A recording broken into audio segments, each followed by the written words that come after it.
നമസ്കാരം. ഹമാസിനെ പിന്തുണയ്ക്കുന്ന ലെബനിൽ നിന്നുള്ള തീവ്രവാദ ഗ്രൂപ്പായ ഹിസ്ബുള്ളയെ കൂടി ആക്രമിക്കും എന്ന മുന്നറിയിപ്പ് നൽകിയിരിക്കുകയാണ് നിലവിൽ ഇസ്രായേൽ. ഒരു സമ്പൂർണ്ണ യുദ്ധം തന്നെ ഹിസ്ബുള്ളയ്ക്കെതിരെ നടത്തും എന്ന ഇസ്രായേലിന്റെ പ്രഖ്യാപനത്തോടെ ഹിസ്ബുള്ള കേന്ദ്രങ്ങൾ നടുങ്ങിയിരിക്കുന്നു.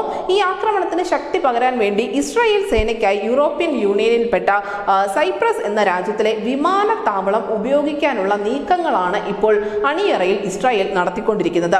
എന്നാൽ സൈപ്രസിനെ ഈ നീക്കങ്ങളിൽ നിന്നൊക്കെ തടയുന്നതിന് വേണ്ടി ശക്തമായ മുന്നറിയിപ്പാണ് ലെബനിലെ ഹിസ്ബുള്ള നേതാവ് ഹസൻ നസ്രുള്ള നടത്തിയിരിക്കുന്നത്. ഇസ്രായേൽ സേനയ്ക്ക് വേണ്ടി സൈപ്രസ് വിമാനത്താവളം തുറന്നു കൊടുക്കുകയാണ് എങ്കിൽ സൈപ്രസും തങ്ങളുടെ ശത്രു ആകും എന്നും സൈപ്രസിനെയും ആക്രമിക്കും എന്നുമാണ് ഇപ്പോൾ ഈ ഹിസ്ബുള്ള നേതാവ് പറഞ്ഞിരിക്കുന്നത്. അതേസമയം സൈപ്രസ് യൂറോപ്യൻ യൂണിയനിൽപ്പെട്ട ഒരു രാജ്യമാണ് എന്നും സൈപ്രസിനെതിരായ ഭീഷണി യൂറോപ്യൻ യൂണിയനെതിരായ ഭീഷണിയാണ് എന്നും അതിനെ ശക്തമായി തന്നെ നേരിടും എന്നുമാണ് യൂറോപ്യൻ യൂണിയൻ ഇപ്പോൾ വ്യക്തമാക്കിയിരിക്കുന്നത്. ഇതോടുകൂടി ലെബനിലെ ഭരണാധികാരികളാണ് അക്ഷരാർത്ഥത്തിൽ വെട്ടിലായിരിക്കുന്നത്. ഏത് വിധേനയും ഈ യുദ്ധം ഒഴിവാക്കാനാണ് ഇപ്പോൾ ലെബനനിലെ ഭരണാധികാരികൾ ശ്രമിച്ചുകൊണ്ടിരിക്കുന്നത്. അവർ സൈപ്രസുമായി ബന്ധപ്പെട്ടുകൊണ്ടിരിക്കുകയാണ്. മറ്റൊരു പ്രധാനപ്പെട്ട കാര്യം, യൂറോപ്യൻ യൂണിയനിലെ അംഗമാണ് സൈപ്രസ് എങ്കിൽ പോലും അവർ നെറ്റോയിൽ അംഗമല്ല.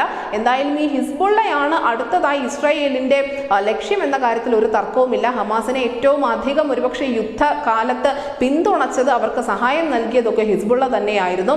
ആ ഹിസ്ബുള്ളക്കെതിരായ ഒരു ഭീഷണി അത് ലെബണിന് തന്നെ വലിയ തലവേദനയായി മാറിയിരിക്കുകയാണ്. നിലവിൽ എന്തായാലും സൈപ്രസുമായി അടിയന്തര ചർച്ചകളിലാണ് ലെബണിലെ ഭരണാധികാരികൾ ഏർപ്പെട്ടിരിക്കുന്നത്. News desk city Malayalam.